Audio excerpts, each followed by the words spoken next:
tua palavra não vai passar, porque mais fiel que ele nunca houve, não haverá. Um homem te prometeu e depois se arrependeu, mas fiel é Deus, fiel é Deus.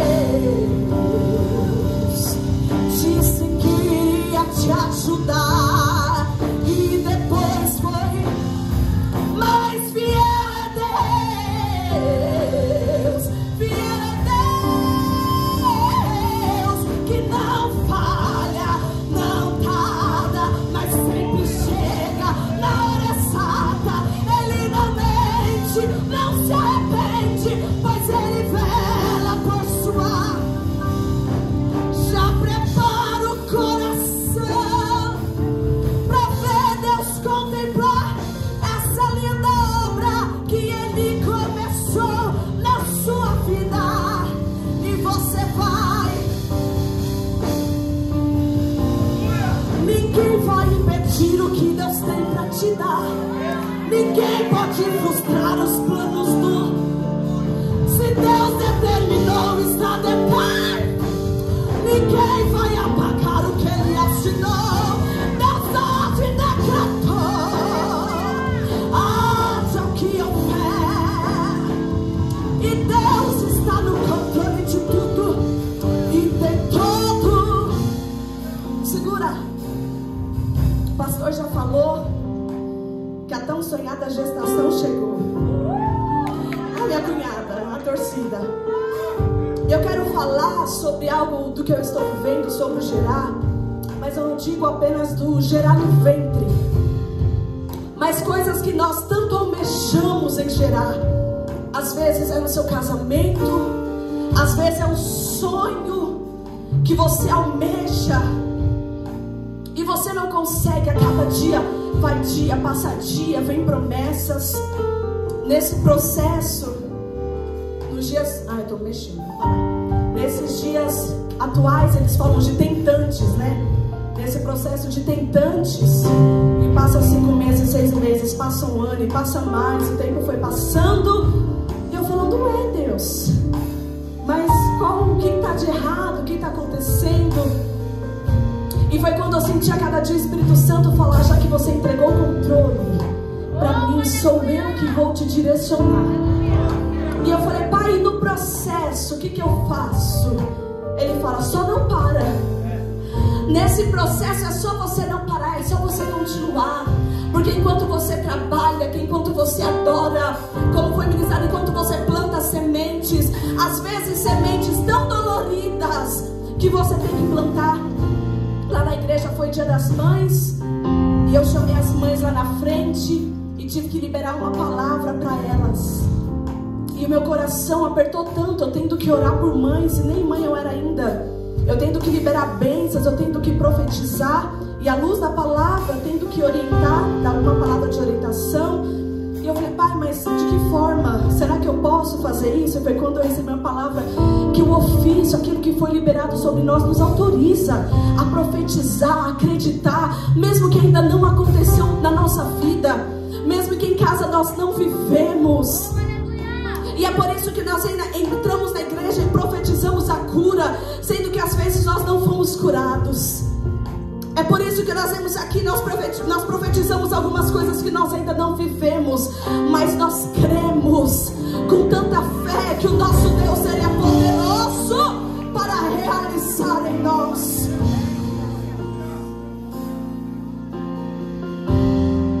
Se passares pelas águas, foi isso que eu vi o Espírito Santo falando comigo, elas não te afogarão. E quando o fogo vir, ele falou, e se passares pelo fogo,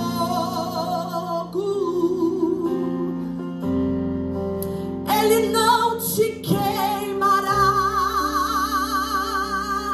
Olha o que Deus fazia por mim. Quebra o ar que corta a lança, queima os carros no fogo, a quem dar você é Deus.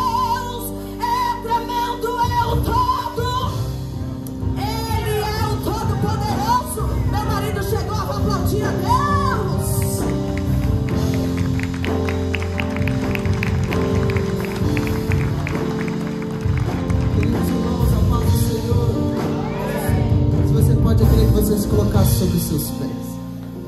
Nós vamos ouvir a exposição da palavra do pastor Matheus Soares. Eu quero te convidar nesse momento a abrir o seu coração, abrir a sua mente, para que você receba tudo quanto o Espírito tem a nos entregar essa noite. Nesse momento, o departamento infantil já está liberado, a sala infantil. Você, se possível, evite todo e qualquer movimento, a fim de que nós consigamos ter o máximo proveito da palavra de Deus. Amém, meus irmãos? Pastor Matheus, por favor, pastor. Se você pode, eu queria que você estendesse suas mãos para cá. Pai, nessa noite eu oro ao Senhor, Pai. E primeiro eu peço para que o Senhor abra a nossa mente, o nosso coração, o nosso entendimento, para que sejamos instruídos pela sua palavra, Pai. Pai, que nenhum impedimento na mente, no coração, Pai, nos impeça de ouvir o que o Senhor tem a nós. Pai, como ministrante, eu peço que o Senhor o ajude a produzir tudo quanto o Espírito gerou na vida dele, e que o seu nome seja glorificado através de nós, através da sua palavra, em nome de Jesus. Amém e amém. Meus irmãos, eu vos cumprimento com a paz do Senhor. Amém? Amém. Que Deus te abençoe. Você pode se assentar. Que alegria podermos estar juntos e poder também compartilhar a vocês esta noite a palavra de Deus em uma programação tão especial como essa, que é a abertura da Escola Bíblica de Obreiros e Membros deste ano. Que Deus possa ser sempre glorificado através da vida de todos vocês. Que alegria poder estar conhecendo vocês. Louvar a Deus pela vida do pastor Marcos Basílio, também da pastora Neia, poder estar com o pastor Lucas e poder servi-los a palavra de abertura da Escola Bíblica desse ano, desejando que Deus possa falar ao seu coração e que essa palavra possa te ser muito útil, que Deus possa abençoar você através dela. Você está com sua Bíblia aí? Vamos lá? Eu gostaria de ler com vocês no livro de Neemias. Livro de Neemias é uma palavra que tem estado em meu coração nesse tempo, e eu gostaria de deixá-la para a sua meditação nesta noite. Neemias capítulo 1, e depois nós vamos ler no capítulo 6. Neemias capítulo 1 e depois no capítulo 6. Se você encontrou aí com o sinal, diga amém. Amém. Neemias 1, nós vamos ler alguns versículos a partir do verso 1 e depois nós vamos ler no capítulo 6 alguns versículos também a partir do verso 1. Neemias de número 1, a partir do verso 1, a palavra de Deus está escrita assim: Palavras de Neemias, filho de Acalias. Sucedeu que no mês de Quisleu, no ano 20º, estando eu em Suzã, a fortaleza, veio a mim Hanani, um de meus irmãos, ele e alguns de Judá, e perguntei-lhes pelos judeus que escaparam e que restaram do cativeiro e acerca de Jerusalém. E disseram-me que os restantes que não foram levados para o cativeiro estavam na província em grande miséria e desprezo, e os muros de Jerusalém estavam destruídos e as suas portas queimadas a fogo. Sucedeu então que, ouvindo eu essas palavras, me assentei e chorei, e lamentei por alguns dias, e estive jejuando e orando perante o Deus dos céus. Agora capítulo 6, verso 1 também. Capítulo 6, verso 1. Sucedeu que, ouvindo Sambalate, Tobias e Gesem, o árabe, e o restante dos nossos inimigos, que eu tinha edificado o muro, e que nele já não havia brecha alguma, ainda que até nesse tempo não tinha sido colocada ainda as portas nos portões, Sambalate e Gesem enviaram-me mensageiros a dizer: vem e congreguemo-nos juntamente nas aldeias, no vale de Ono. Porém eles intentavam me fazer mal. Enviei-lhes mensageiros dizendo: estou fazendo uma grande obra, de modo que eu não poderei descer. Por que cessaria esta obra enquanto eu a deixasse para ir ter convosco? Verso 15. Acabou-se, pois, o muro aos 25 dias de Elu, com 52 dias de obra. E sucedeu que, ouvindo todos os nossos inimigos, temeram todos os gentios, entendendo que Deus é quem havia feito esta obra. E eles se abateram em seus próprios conceitos, reconhecendo que Deus havia feito todo este trabalho. Se você leu comigo, diga amém. Amém. Eu gostaria de deixar uma palavra ao seu coração nesta noite, envolvendo a realidade que Neemias vivenciou na sua vida, trazendo lições disso daqui para a nossa vida. Todos nós enfrentamos o desafio de vivermos restaurações e reconstruções na vida, assim como Neemias vivenciou também. Neemias, ele foi útil a Deus, usado por Deus em um tempo muito desafiador da história de Israel. Porque você sabe muito bem que o povo judeu tinha passado por 70 anos aproximadamente no exílio. E quando esses 70 anos concluíram, o povo começou a retornar para Jerusalém. Algumas caravanas, dentre elas a caravana que foi liderada por Zorobabel, começaram a regressar para a terra de Israel, na esperança de repovoarem Israel, recomeçarem a história de Israel. Só que Jerusalém continuava destruída, os muros continuavam no chão, destruídos, as portas continuavam queimadas. E você sabe muito bem que uma cidade sem muros era uma cidade sem proteção, sem segurança, sem honra, em um cenário totalmente desesperador de desprezo. E quando um dos judeus que já haviam retornado para Jerusalém voltou à Babilônia, a Bíblia diz que ele se encontrou com Neemias, e Neemias fez uma pergunta para ele: como é que está Jerusalém? Qual é a realidade presente de Jerusalém? E a resposta que esse homem deu para Neemias foi a seguinte: Jerusalém continua destruída, os muros continuam destruídos, as portas continuam queimadas, nada mudou em Jerusalém, a realidade permanece sendo a mesma. O impacto que essa notícia trouxe em Neemias precisa ser percebido pela gente, porque a Bíblia diz que quando ele ouviu isso, ele parou, ele se assentou, chorou, parou de comer, esteve alguns dias em jejum. A reação de Neemias é de alguém que ficou completamente consternado.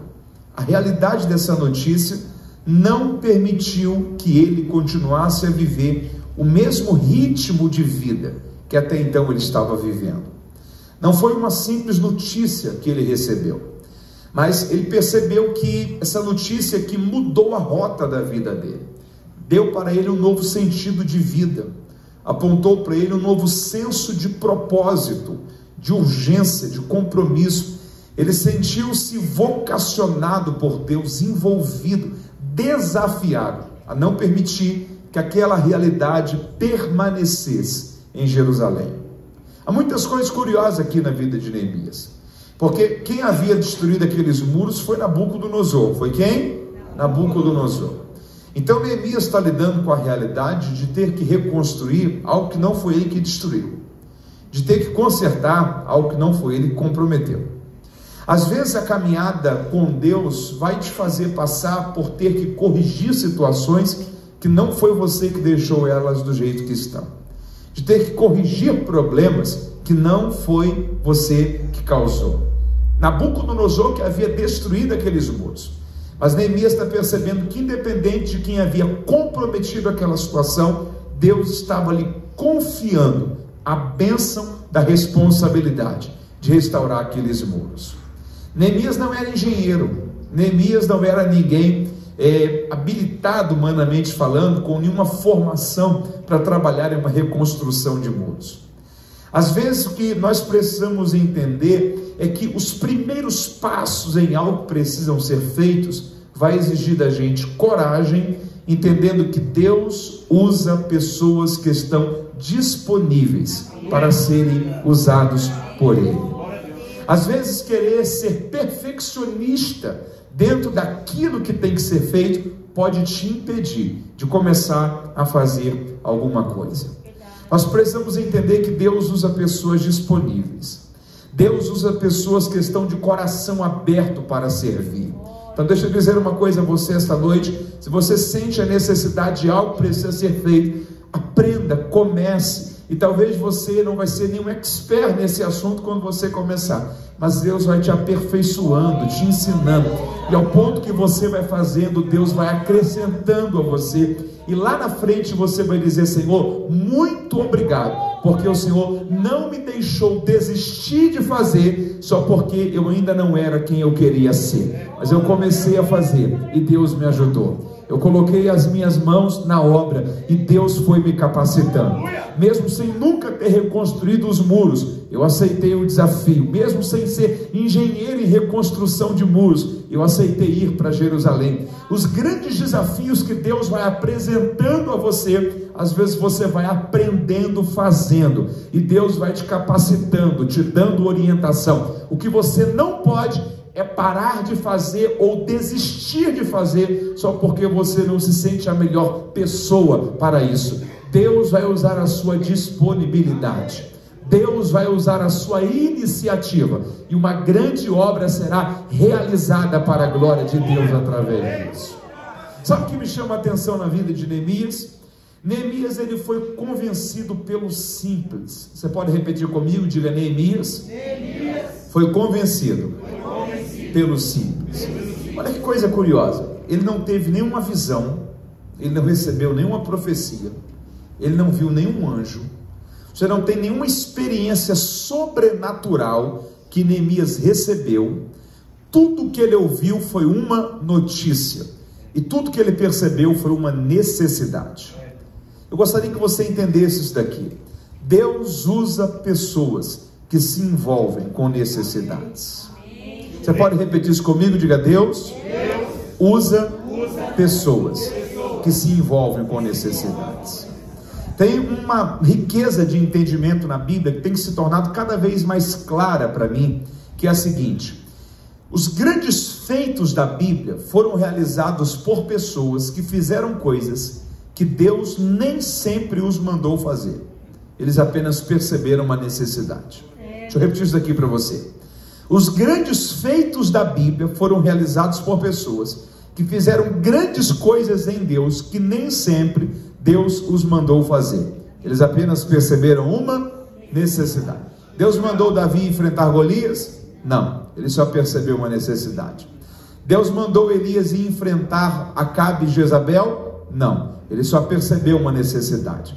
Uma necessidade de colocar um fim à apostasia em Israel. Todo Israel estava adorando a Baal como se Baal fosse um Deus, e eles haviam perdido a percepção de quem era o Senhor, estavam levantando altares a Baal, estavam tendo a concepção pagã que Baal era o Deus da produtividade, o Deus que mandava a chuva. Aí Elias chega diante de Acabe, de Jezabel, de todo o cenário de Israel, está dizendo o seguinte: ó, segundo a minha palavra, eu estou dizendo, nesses anos não haverá chuva e nem orvalho em Israel.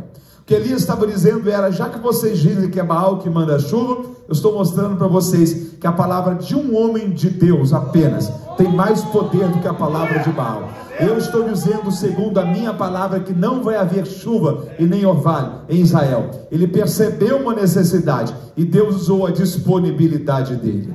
Deus não mandou Neemias ir reconstruir os muros de Jerusalém. Ele apenas ouviu a notícia e percebeu uma necessidade. Eu preciso que você entenda isso para a sua vida nesses dias de escola bíblica.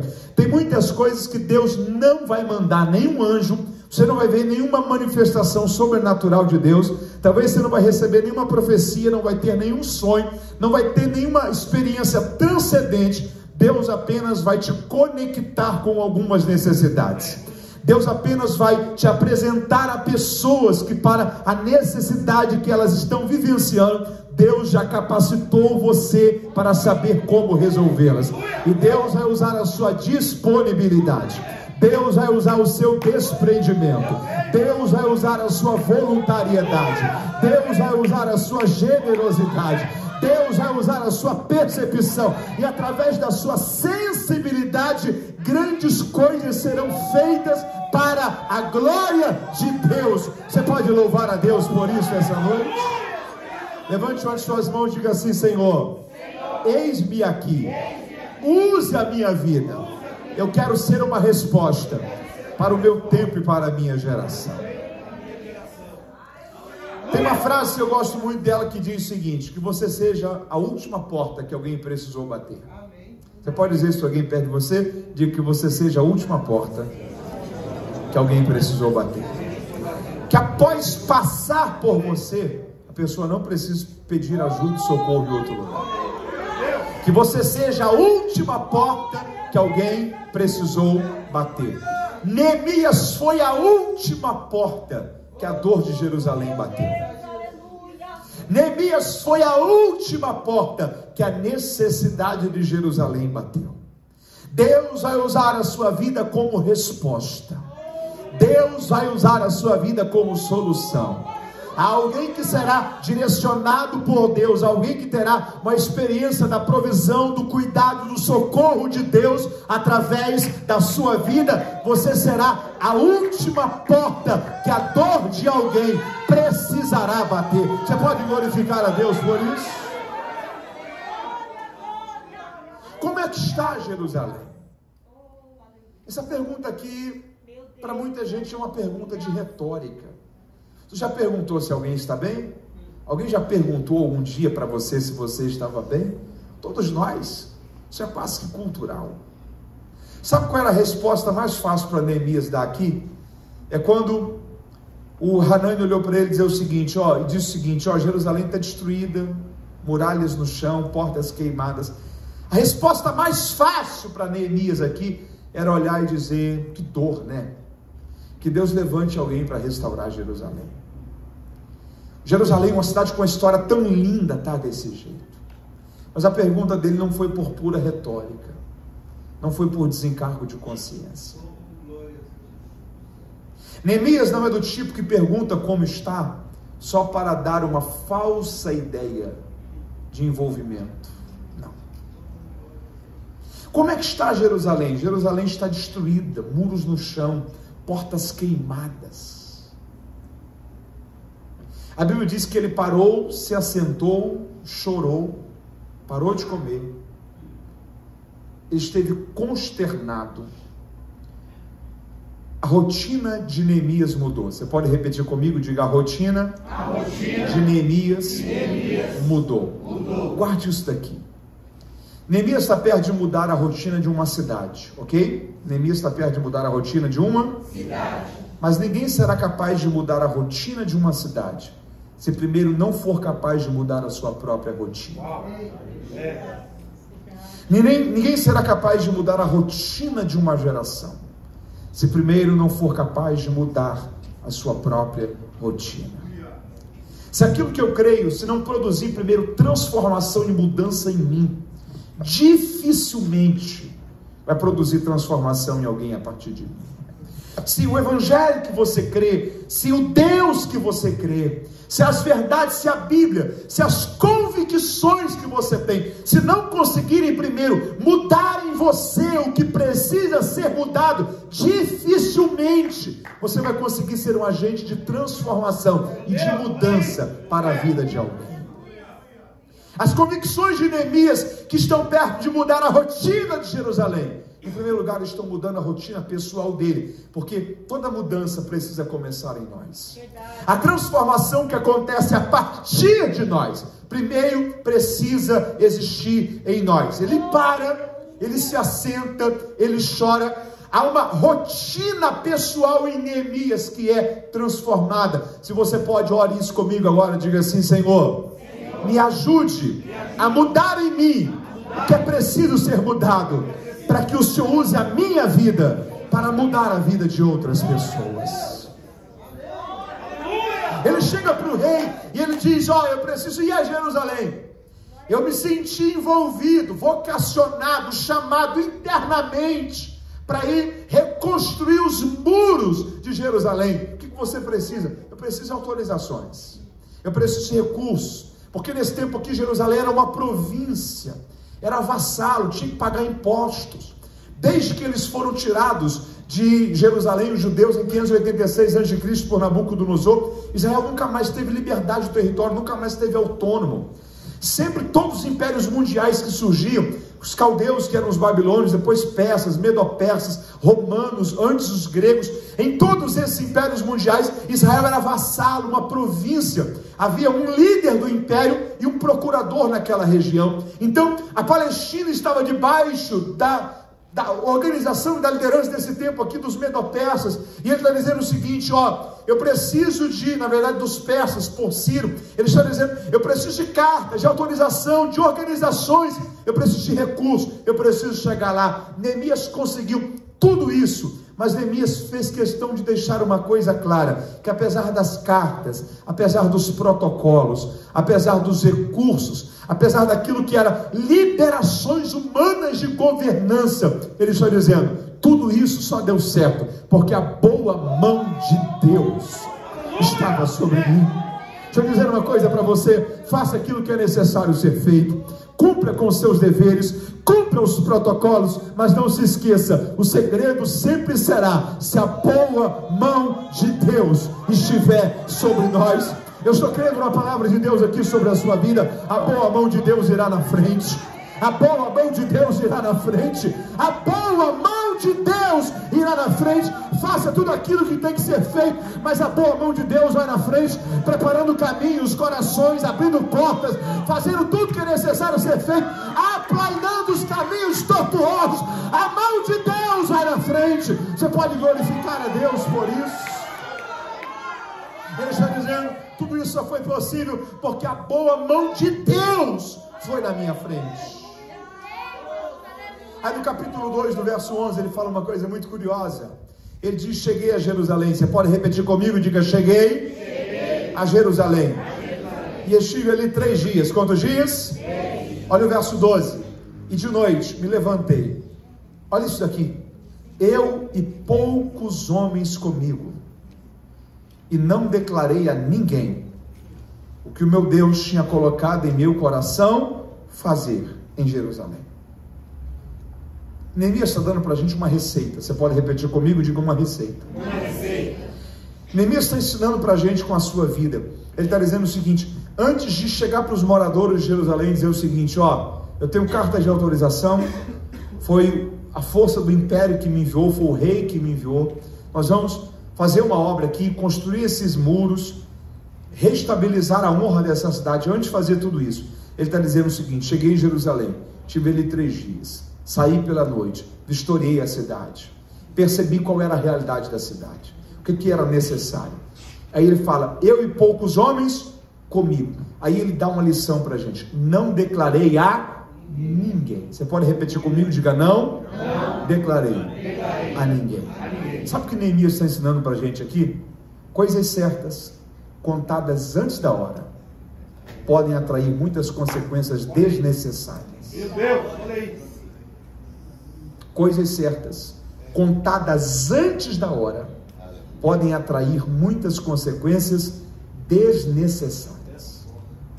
A gente precisa entender que, se nós não conseguirmos ser donos do nosso silêncio, provavelmente nós vamos nos tornar reféns das nossas palavras. Meu Deus. Neemias primeiro quer entender o que é que tem que ser feito. Aí depois que ele analisa, aí no verso 18 ele diz, então lhes declarei, como que a boa mão de Deus me fora favorável, e como também as palavras que eu tinha do rei, que ele tinha me dito. Aí ele diz, e então o povo me disse, levantemo-nos e edifiquemos, e esforçaram as suas mãos para o bem. Quando você entende o tempo certo das coisas, quando você entende cada passo que tem que ser dado, quando você respeita o tempo exato de cada situação, na hora certa, Deus vai levantar pessoas que vão somar com você. Deus vai levantar pessoas que vão dizer o que disseram para Neemias, levantemos e edifiquemos, e eles vão esforçar as suas mãos junto com você, e tudo isso será para a glória de Deus. Neemias está sendo muito cauteloso com todo o trabalho que tem que ser feito. Ele diz uma coisa muito curiosa na reconstrução. A Bíblia diz que todo o povo vai se envolver na reconstrução, mas ele chega para os sacerdotes, chega para os sacerdotes, e ele diz o seguinte, cada um construa a parte do muro que está de frente da sua casa. Cada um construa a parte do muro que está de frente da sua casa. Você pode bater no seu peito e dizer assim: tem uma responsabilidade, que é minha, ninguém vai fazê-la por mim. Tem uma parte do muro que é você que constrói. Tem um passo que é você que dá. Tem responsabilidades que, se você não assumi-las, a vida das outras pessoas vai dar certo, a sua vai parar no tempo. Tem muros que, se você não parar e olhar para esse desafio e dizer: esse desafio é meu, ninguém vai fazê-lo por mim. Eu tenho duas opções: ou eu encaro ele, ou eu fujo dele, mas o único prejudicado será ele. Tem uma parte do muro que você tem que entender, que é uma responsabilidade que Deus deu para você. Você precisa vencer os seus medos e encarar o muro que você tem que construir. Tem uma história que é você que tem que construir. Tem um trabalho que é você que tem que fazer. Tem riscos que é você que tem que assumir. Há uma parte do muro que Deus confiou a você para edificar. Neemias está dizendo: cada sacerdote reconstrua a parte do muro que está de frente da sua casa. Sabe o que Neemias está dizendo? Se você falhar na sua responsabilidade, sua casa vai ficar desguarnecida, seu futuro vai ser comprometido, você vai lidar com consequências, com falta de segurança, de proteção, de tranquilidade, não porque Deus não tinha a intenção de te abençoar nessas áreas, mas porque você tinha um muro para construir, mas preferiu não construir. Porque você tinha uma responsabilidade para assumir, mas preferiu não assumi-la. Você precisa se envolver com o seu muro. Você precisa olhar para o Senhor essa noite e dizer: Senhor, me apaixone com o meu muro, eu quero construí-lo. Me apaixone, me ajude a ter alvo, foco nas minhas responsabilidades. Eu não quero falhar na minha missão. Eu não quero me auto-sabotar. Eu não quero fugir daquilo que é dever meu, daquilo que é responsabilidade minha. Deus vai te ajudar a levantar a parte do muro que Ele confiou a você para construir. Quando você se envolve com o seu muro, isso te dá paz no coração. Posso falar uma coisa para você? Quando você entende qual que é o seu muro, você para de se preocupar com a vida dos outros. Porque às vezes a gente se preocupar muito com a vida dos outros é uma forma da gente fugir das áreas que nós estamos falhando na nossa vida.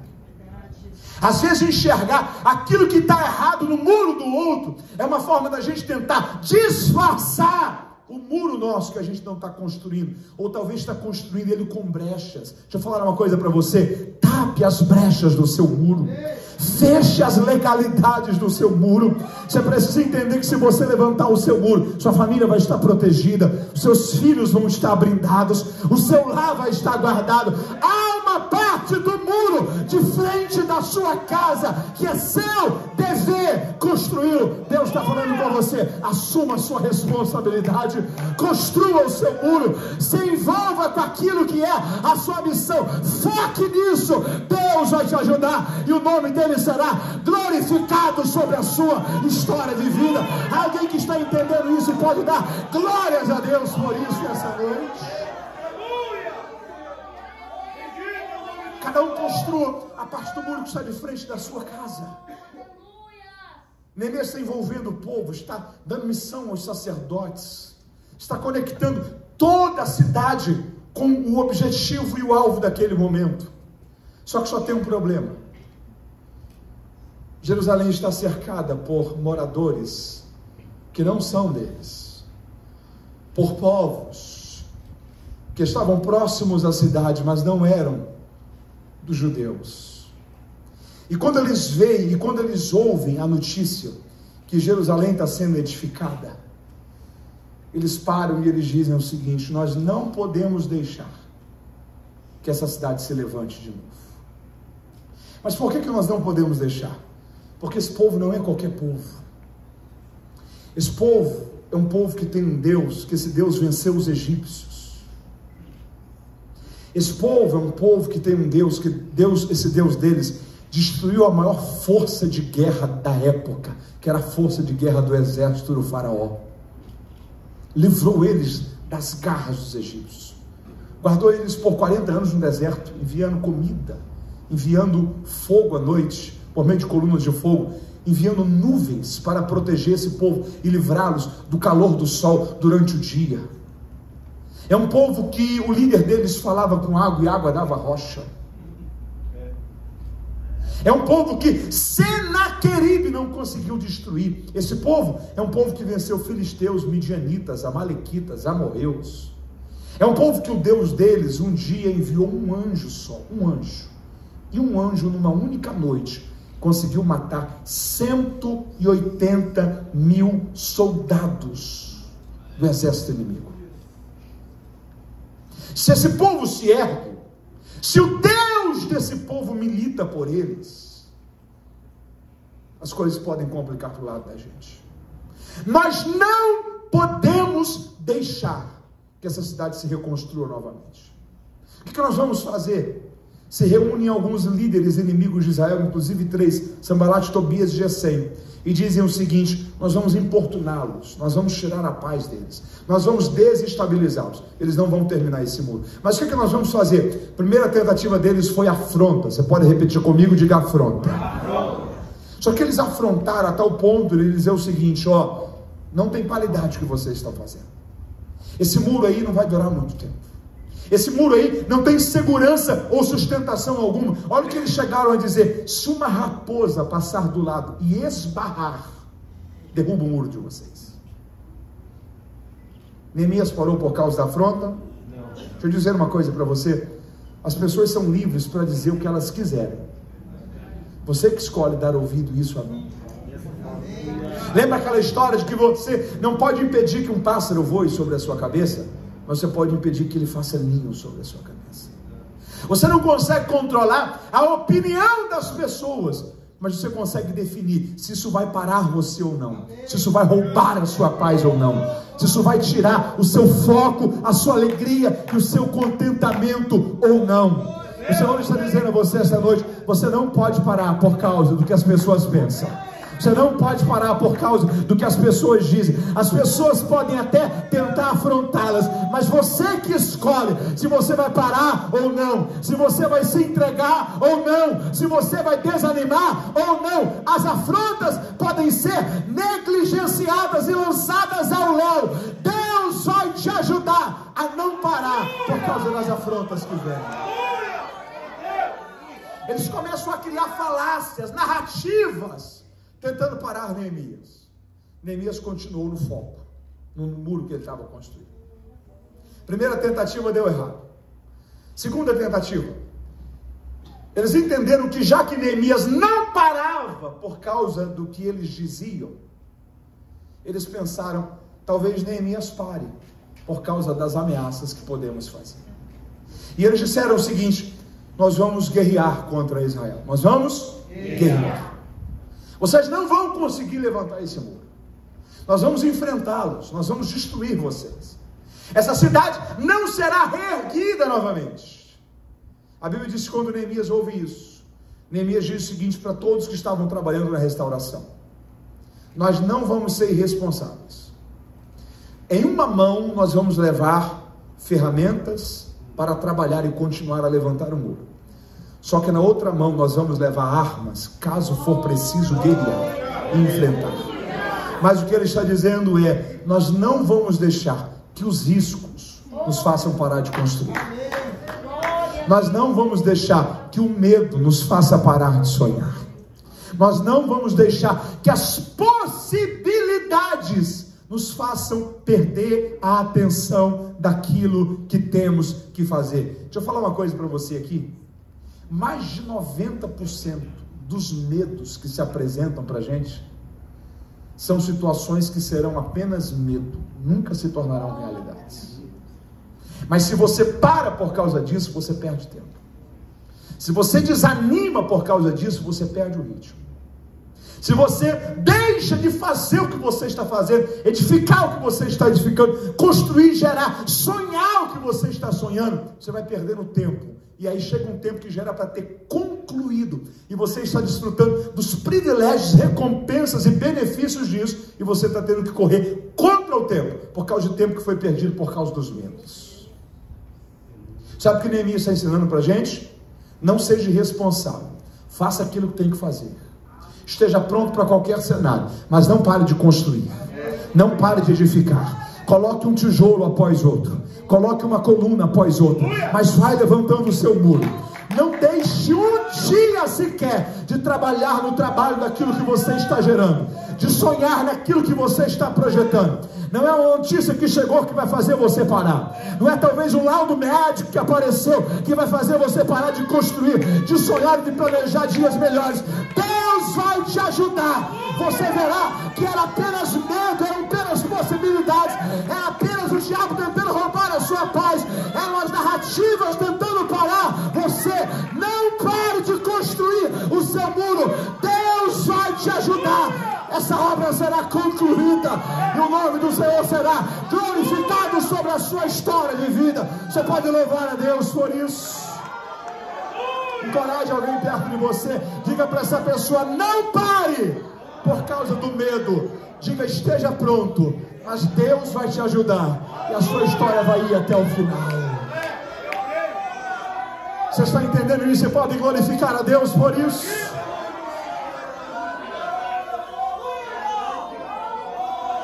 Neemias não está sendo irresponsável. Neemias não está dizendo: não, se eles vierem para a guerra, Deus vai cuidar da gente. Não, Neemias está dizendo: se for preciso guerrear, nós vamos guerrear. Se for preciso fazer o que tem que ser feito, nós vamos fazer. Nós não seremos irresponsáveis. Nós não vamos deixar que a nossa confiança em Deus nos faça ser ausentes em nossa responsabilidade humana. Nós vamos estar pronto para a guerra, mas se ela não acontecer, nós vamos continuar a construir os muros. Eu vou repetir isso daqui para você: mais de 90% dos medos que você tem nunca irão acontecer. O nome preocupação já diz.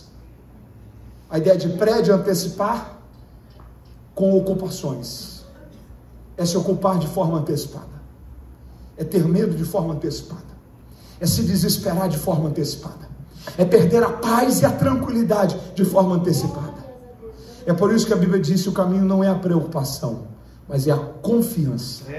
É por isso que Jesus diz: ó, baixa cada dia o seu mal. Viva o hoje, Deus está cuidando do seu amanhã. Viva o hoje, Deus está cuidando do seu futuro. Não seja irresponsável. Faça aquilo que você tem que fazer. Não fale nas suas responsabilidades, nos seus deveres e naquilo que é obrigação e dever seu. Esteja com a arma pronto para guerrear. Esteja pronto com os seus deveres e responsabilidades. Mas não pare de construir um muro. Não pare de colocar tijolo. Não pare de edificar a cinta. Deus vai te ajudar. Os medos não vão te parar. O muro será concluído. Você pode glorificar a Deus por isso. Sambalat, Tobias e Gesem vieram, sim ou não? Não. Foi apenas medo. Mas Neemias não parou de construir o muro por causa das ameaças. Primeira tentativa, afronta. Foi qual? Segunda tentativa, ameaça de guerra, ameaça de enfrentamento. A primeira e a segunda tentativa deu certo, sim ou não? Não. Aí eles olham e eles tentam uma terceira vez. Só que agora eles são sutis. Porque agora eles não estão afrontando com palavras. Agora eles não estão ameaçando com enfrentamento. A Bíblia diz que agora eles enviam mensageiros dizendo: ó, nós queremos tirar essa má impressão que vocês tiveram da gente. Nós nos equivocamos com vocês. Vocês não são tão complicados assim, não. Vocês são gente boa. Nós que pensamos errado de vocês. E nós estamos aqui formulando um convite. Desça do muro e venha se reunir com a gente na planície, no Vale de Ono, para que a gente possa se conhecer e tirar essa má impressão que houve de alguém deselegante, inoportuno, constrangedor. Só que a Bíblia disse que o que eles queriam não era comunhão e relacionamento. Eles queriam era fazer mal a Neemias. O objetivo não era sentar junto para comunhão. O objetivo era tirar Neemias do muro. que ele estava construindo. Se a primeira tentativa é afronta e a segunda é enfrentamento, a terceira é a mais sutil, é a menos agressiva, mas é a mais perigosa. Porque são as distrações. Meu Deus, olha aí. Olha. Cuidado com as coisas que estão tentando distrair você. De modo sutil. Sem parecer que é algo errado. O escritor aos Hebreus fala uma coisa curiosa no capítulo 2, ele diz, 12, ele diz, nós estamos rodeados de uma tão grande nuvem de testemunha. Aí ele fala, cuidado com os embaraços desta vida e com o pecado que tão de perto nos rodeia. Você pode repetir isso comigo? Diga embaraços e pecado. São duas coisas. Sabe o que ele está dizendo? Cuidado, tem coisa que até não é pecado, mas te embaraça. Tem coisa que até não é pecado, mas te distrai. Tem coisa que até não é pecado, mas divide o seu coração. Faz você não ser mais exclusivo para Deus e para o chamado que você sabe que Deus tem para a sua vida. Cuidado com as distrações. Tudo aquilo que te tira do muro não está vindo de Deus. O convite de Sanbalat, Tobias e Gesem é: assenta-te na nossa mesa. Cuidado com mesas que te tiram do muro. Meu Deus, olha aí. A mesa que não cabe o seu chamado, não cabe você. A mesa que não cabe a sua fé, não cabe você. A mesa que não cabe Deus lá, a santidade de Deus lá, não cabe você. As mesas, elas vêm para tentar tirar você do muro. Sabe o que esse texto aqui ensina para a gente? Cuidado com gente que até 5, 6 meses atrás você não prestava e agora está querendo ser seu amigo. Meu Deus, aleluia. Poucos dias antes eles estavam querendo matar Neemias e agora eles estão olhando e dizendo: você sente com a gente? Neemias venceu essa terceira tentativa, sim ou não? Sim. Só que ele venceu ensinando para a gente uma coisa. E aqui eu começo a concluir essa mensagem. Ele venceu ensinando para a gente o que levou ele para Jerusalém foi um objetivo. Você pode repetir comigo? Diga objetivo. O que foi que levou ele para Jerusalém? Qual era o objetivo? Reconstruir os muros. Mas o que fez ele terminar os muros com 52 dias não foi só ter tido um objetivo. O que fez ele terminar os muros com 52 dias é que, além de objetivo, ele teve uma coisa chamada foco. Você pode repetir isso comigo? Diga: objetivo. Sem foco, não termina muros. O objetivo faz você começar. O foco faz você terminar. O objetivo faz você dar o primeiro passo. O foco te dá a garantia que você vai conseguir dar o último passo. Só que tem uma coisa interessante aqui sobre foco. Qual foi a resposta que Neemias disse? Estou fazendo uma grande e não posso parar. Não posso parar. Repita comigo: não. Não. Vamos de novo, diga bem forte: não. Não. Olha com a cara bem de mal para alguém que está perto de você e fala assim: não. Não. Você tem facilidade de dizer não? Ou você diz sim para todo mundo? Meu Deus, olha isso. Ou você às vezes se sacrifica para dizer sim? Qual é a sua disposição para dizer não? Sabe o que é curioso aqui? Essa não é a primeira vez que Neemias diz não no livro, ok? Se você ler até o capítulo 6, ele havia dito não outras vezes, mas nunca como resposta. A primeira vez que ele dá não como resposta é aqui. Para o chamado ele disse sim, para Deus ele disse sim, para Jerusalém ele disse sim. Para uma viagem de 1.500 quilômetros de Suzã para Jerusalém, sem ter certezas do amanhã, ele disse sim. Mas para a tentativa de fazê-lo parar, ele disse não. Guarde isso com você. Foco tem a ver com capacidade de dizer não. Foco tem a ver com capacidade de dizer não. Se você diz sim para tudo, você não tem foco. Foco tem a ver com saber onde você quer chegar. Saber o dever que tem que ser cumprido. Saber a rota, o caminho exclusivo, certo, definido que tem que ser percorrido. É ter essa ciência, esse entendimento, essa convicção do que tem que ser feito, que te faz estar habilitado para dizer não para aquilo que quer distrair você. Deixa eu dar um exemplo para você. Imagina que alguém tem uma dívida de 10 mil reais. Quantos mil? 10. E do salário dela, todo mês sobra R$1.000 quando todos os compromissos são pagos. Se essa pessoa guardar esses R$1.000, com quantos meses ela consegue pagar essa dívida? 10 meses. Mas sobrar R$1.000 é fácil guardar? Não. Aparece muita coisa para você gastar esses R$1.000? Sim. Você só gasta esses R$1.000 se você tiver foco. Porque é o foco que te faz dizer não para o que vem para tentar levar esse recurso.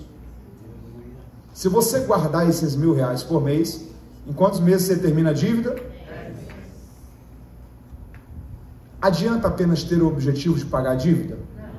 Paga a dívida quem além do objetivo tiver foco. Muita gente começa. Veja a faculdade. A quantidade de gente começa uma faculdade. A quantidade de gente começa um curso teológico na igreja. A quantidade de gente termina. A quantidade de gente que sonha. A quantidade de gente que realiza. Distrações sempre vão existir.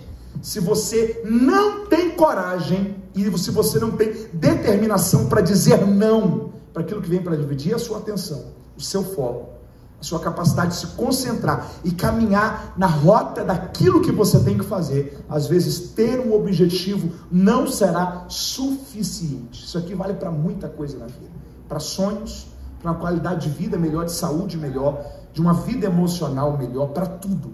Se você tiver só objetivo, mas se você não tiver foco, às vezes você é alguém até bem intencionado, mas que não conclui. Porque a vida não tem a ver só com boas intenções. A vida tem a ver com disciplina. Neemias está dizendo, a minha resposta é não. Mas por que você está dizendo não, Neemias? Porque eu tenho um muro para terminar. Por que você está dizendo não, Neemias? Porque terminar esse muro aqui é mais importante. Por que você está dizendo não, Neemias? Porque eu não vou deixar que as urgências da vida me roubem daquilo que é importante. Tem coisa que é urgente, mas não é importante. Tem coisa que tenta tirar o seu momento, a sua paz, mas não vai fazer diferença nenhuma, assim, 5, 10, 15, 20 anos, se você não priorizou aquilo. Mas se você talvez falhar nas responsabilidades que você tem que ter, aí sim, a ausência disso lá na frente pode trazer consequências terríveis para a vida da gente.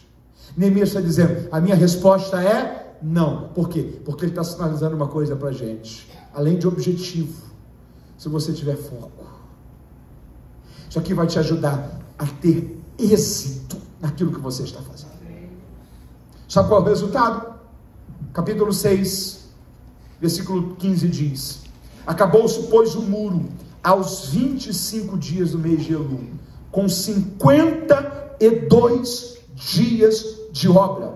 Aí o verso 16 diz, e sucedeu que ouvindo todos os nossos inimigos, temeram todos os gentios que haviam em volta de nós, e abateram-se muito diante dos seus próprios conceitos, dos seus próprios olhos, porque eles reconheceram que fora o nosso Deus que havia feito esta obra. Isso aqui é capítulo 6. Capítulo 6. Isso aqui não é nem a metade do livro de Neemias. O livro de Neemias vai até o capítulo 13. A metade está no capítulo 7. Quando nós olhamos para a história de Neemias, quais foram os maiores inimigos que eles enfrentaram? Sanbalat, Tobias e Gesem. Quais foram os maiores problemas que eles enfrentaram? Sanbalat, Tobias e... Na metade do livro, esses problemas não existiam mais. Essa aqui foi a última vez no capítulo 6 que Sanbalat, Tobias e Gesem investiram contra, tentaram parar, concentraram forças para não deixar que o muro concluísse. Eu estou encerrando essa palavra, mas eu estou dizendo algo aqui de Deus a você esta noite. Você precisa entender que os problemas, eles são passageiros e momentâneos. As tentações, as investidas do diabo para te tirar da presença de Deus, os agentes que talvez o inimigo tenha utilizado nesse momento da sua vida para tentar te tirar da rota, do plano, do propósito e da vontade de Deus, isso não vai durar para sempre. Esses problemas são passageiros e são momentâneos. Eles têm prazo de validade. No capítulo 6 eles foram vencidos e nunca mais eles voltaram para tentar roubar a paz de Neemias. Eu estou encerrando essa palavra, mas eu estou dizendo para você: aguente firme, persevere, suporte. Deus está com você, Ele vai te ajudar. Não fuja, não volte atrás, não fuja da responsabilidade que você sabe que você tem que ter. Esses problemas têm tempo de validade, eles estão perto de vencer e nunca mais eles voltarão para tentar roubar a sua paz, a sua alegria. Deus te ajudará e o nome do Senhor será glorificado sobre a história da sua vida. Você está entendendo isso? Esteja em pé comigo, glorificando a Deus por essa palavra em nome de Jesus. Eu quero orar com você nesta hora, mas eu quero orar diante da convicção de que o Deus que ajudou Neemias é o Deus que está com a gente. Você pode encorajar alguém perto de você? Diga: o Deus de Neemias é o Deus que está com você. Ele é o nosso Deus. Eu posso não saber as áreas que você está vulnerável nesse tempo. Eu posso não saber as áreas que o diabo tem bombardeado e tentado mais contra a sua vida nesse tempo. Mas uma coisa eu posso te afirmar: os problemas não são para sempre. Eles fazem parte de uma fase. Sanbalat, Tobias, Gesem era uma fase. Na metade do livro eles não estavam mais. A vida vai passar e lá na frente você vai ver que valeu a pena você não ter desistido, não ter parado, não ter sentido. Porque os problemas ficam para trás, a sua história permanece. Os problemas ficam na fase que foi vencida. O plano de Deus para a sua vida permanece. Você pode glorificar a Deus por isso? Levante as suas mãos bem alto, adore ao Senhor. Por 10, 15, 20, 30 segundos, comece a orar. Comece a dizer: Senhor, ajuda-me, fortalece. Comece a pedir a Deus, abra a sua boca com as suas palavras. Ore agora, ore agora, ore agora. Comunique a Deus as necessidades, os medos. Converse com Deus agora, nós já vamos orar. Mas abra o seu coração mediante o que Deus falou com a gente por meio da sua palavra. Ore ao Senhor nesse momento. Comece a orar, comece a orar, comece a orar. Comece a orar, comece a orar, comece a orar. Aleluia. Aleluia. Comece a orar. Fale com Deus com as suas palavras.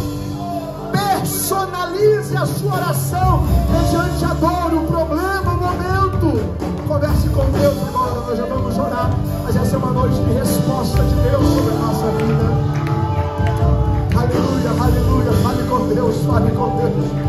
Fale com Deus, fale com Deus, fale com Deus. Glórias ao nome de Jesus.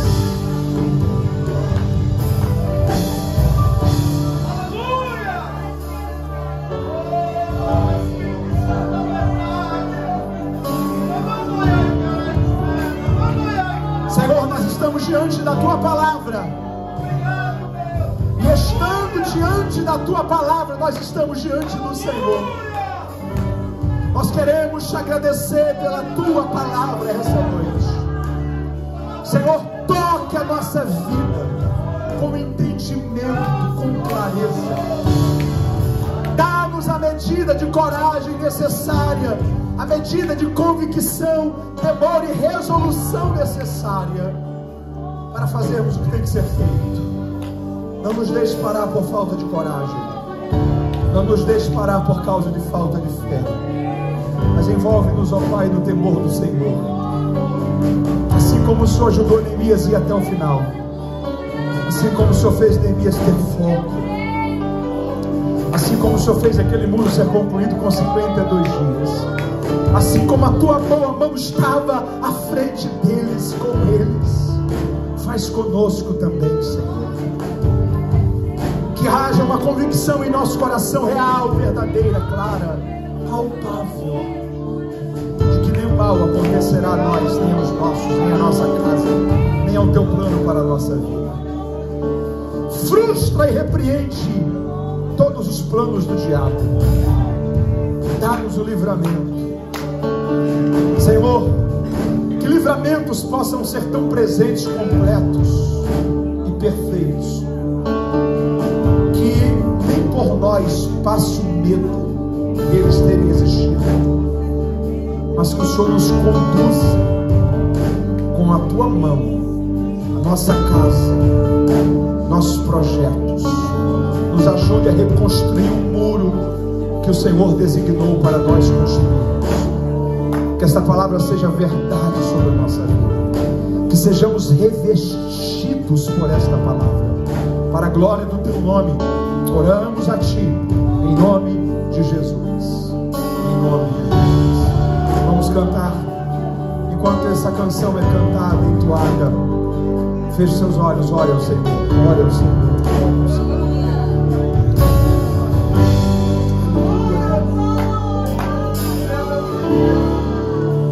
Digno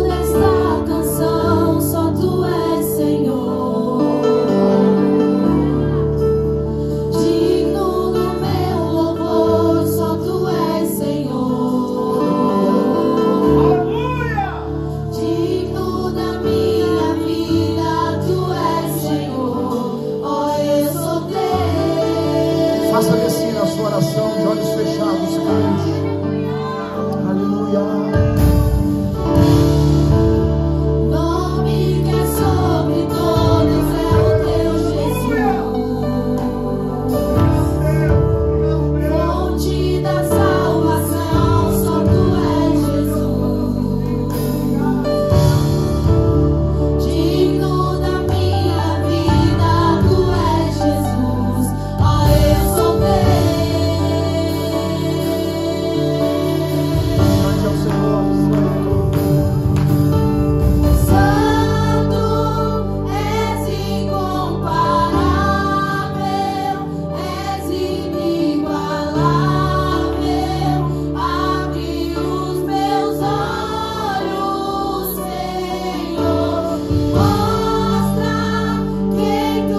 pode. Abençoe alguém perto de você. Diga para essa pessoa: o seu muro vai até o final. Diga uma frase, uma palavra de Deus para essa pessoa. Diga: você não vai perder o foco, Deus vai te ajudar. Você vai até o final. Diga: o medo não vai te parar, as ameaças não vão te parar, as afrontas não vão te parar. Você vai continuar a construir o seu muro. Você pode dar glória a Jesus, glória a Jesus.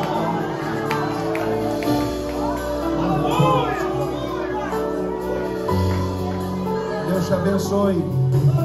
Que essa palavra envolva você, fortaleça, direcione você, para a glória do nome do Senhor, hoje e sempre. Amém? Deus te abençoe. Pode se assentar em nome de Jesus. Quem entendeu esta palavra, diga aleluia. Deixa eu te dar uma boa notícia.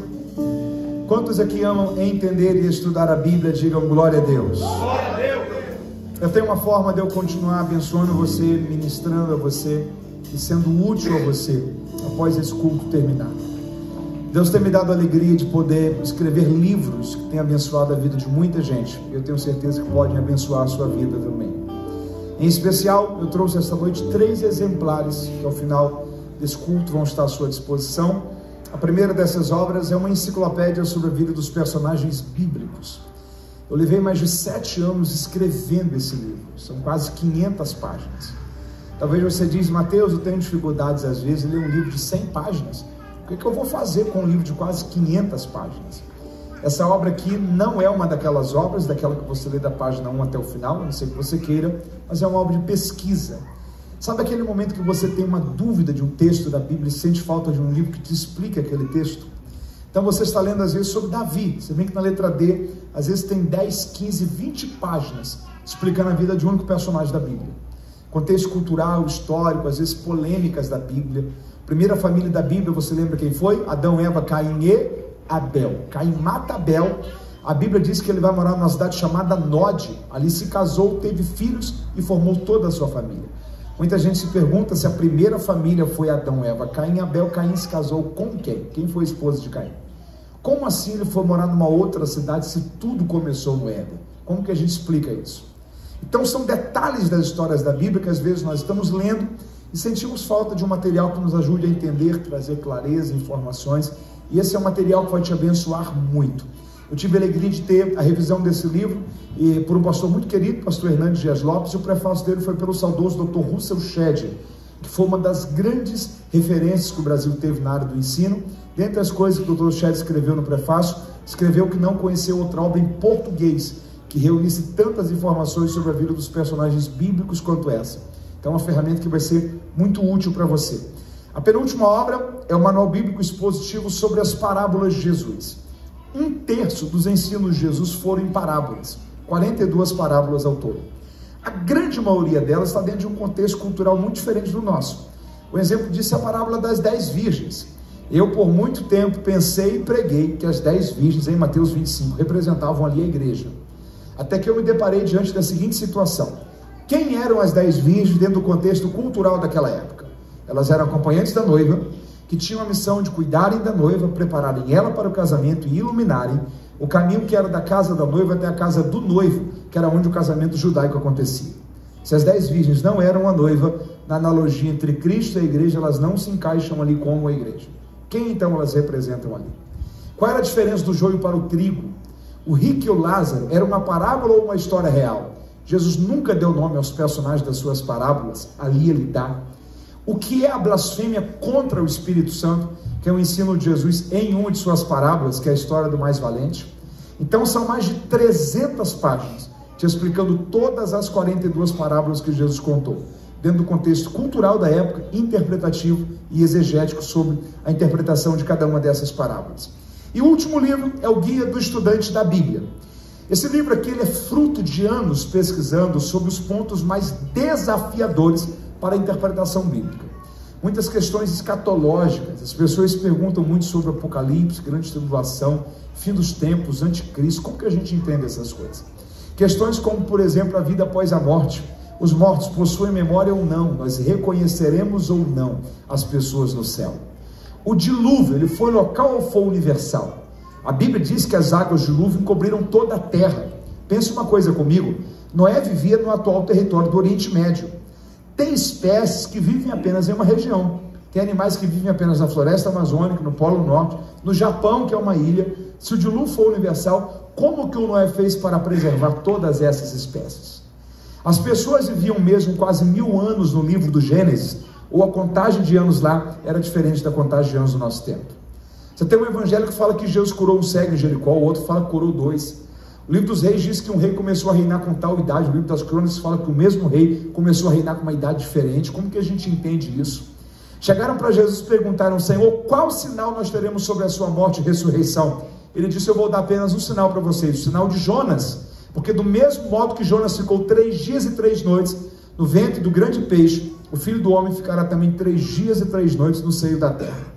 Pense uma coisa comigo, se Jesus foi crucificado numa sexta tarde, ele ficou morto sexta noite, sábado o dia inteiro e sábado à noite, mas ele já ressuscitou nas primeiras horas do domingo de manhã. Você tem ali 2 noites, um dia inteiro e um pedaço no segundo dia. Como que a gente entende 3 dias e 3 noites que Jesus falou? Jesus teria sido crucificado em uma sexta ou em uma quarta-feira? Então são centenas de questões que todas as pessoas que amam entender e estudar a Bíblia sempre passam por uma ou outra dessas questões e se perguntam: como que a gente entende esse texto aqui, se esse outro texto fala isso daqui? Então é uma obra que vai te ajudar muito para o seu tempo de leitura e também entendimento sobre os detalhes das histórias da palavra de Deus. Os livros, qualquer um deles, um é 50, 2, 80, os 3, 120. Você tem nos 3 aproximadamente 1000 páginas de comentários e explicações bíblicas. São mais de 12 anos de escrita, pesquisa e produção literária. Você pode adquirir no cartão, passa lá sem juros do crédito, ou ainda no débito ou Pix, passe lá, vai te abençoar, vai servir muito a você e a toda a sua família. Pastor Marcos, pastora Neia, pastor Lucas, meu muito obrigado, uma alegria ter estado com vocês esta noite. Meu abraço a todos vocês e que você não perca nenhuma das noites da Escola Bíblica. Tenho certeza que cada dia Deus tem uma palavra muito especial ao seu coração. Deus te abençoe. Muito obrigado.